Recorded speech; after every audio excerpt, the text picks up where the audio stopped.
Told her. The Ogham-stick said he was. The river's guard treasures with no worth. He's in a pawn shop somewhere near here. She smiled. It was horrifying. Her two front teeth had been filed into points. Her braided hair, decorated with beads and feathers, and the tattoos on her cheek and arms only added to the gruesome effect. So you found the key to decipher it? Yes, I found the key. Diarmid.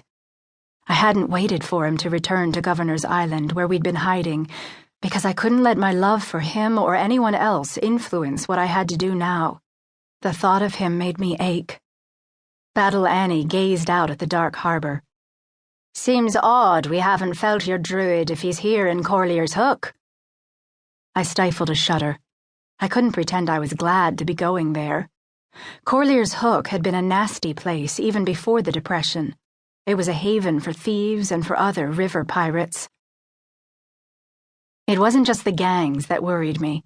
There were she everywhere now, more every day, drawn by the magic of the Fianna and the Fomori, by me and my older brother, Aidan, who'd discovered he was a stormcaster and joined with the Fianna. But I didn't have a choice. If the archdruid was in Corlear's Hook, it was where I must go. The sloop rounded the battery. The East River was crowded with boats and ships. As we approached the pier, my nervousness grew. Battle Annie whistled a command. I'm sending a guard with you. This is Sornet. A girl appeared at the railing beside us, so quickly that it startled me. She was tall but very slight, with pale skin like all the she, and translucent, eerie eyes. Her hair was light and straight and fine. She had a sharp face, high cheekbones, a pointed nose and chin. She wore a ragged, too-short dress and dusty boots. Her silvery glow made her look even more delicate. She was to be my guard? She looked as if I could pass my hand right through her, but I wasn't stupid enough to complain. And at least she could turn anyone who troubled us into a stag or a boar. It was better than nothing, but I wished for one of the boys climbing the rigging. Battle Annie said, You'll do well together, I think.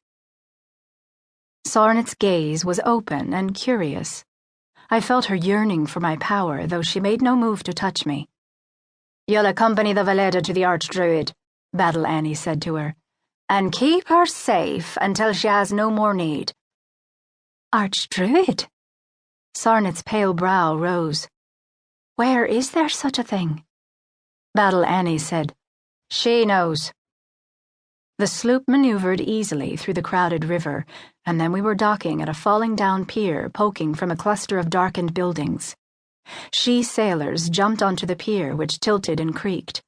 Battle Annie said, Keep Sornet near, veleda. I will. Don't forget our bargain. You have my word. In return for her help, Battle Annie expected me to use my power for telling truth from lies to aid her in ruling her gang. Assuming that the power grew stronger under an archdruid's training and that I was still alive to use it, which was no small thing and hardly certain. I've just one more request. The Fianna and the Fomori will come looking for me.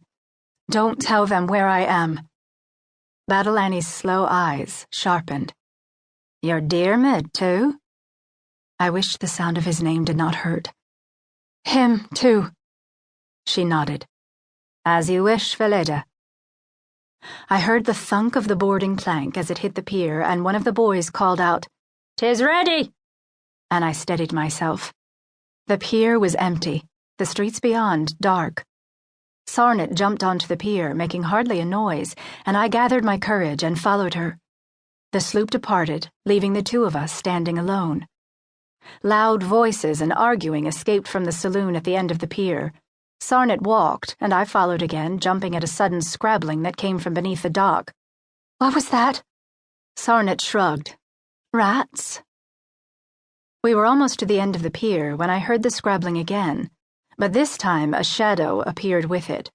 A moving gray mass that surged from underneath the dock, creeping over the edges, swarming to block our way.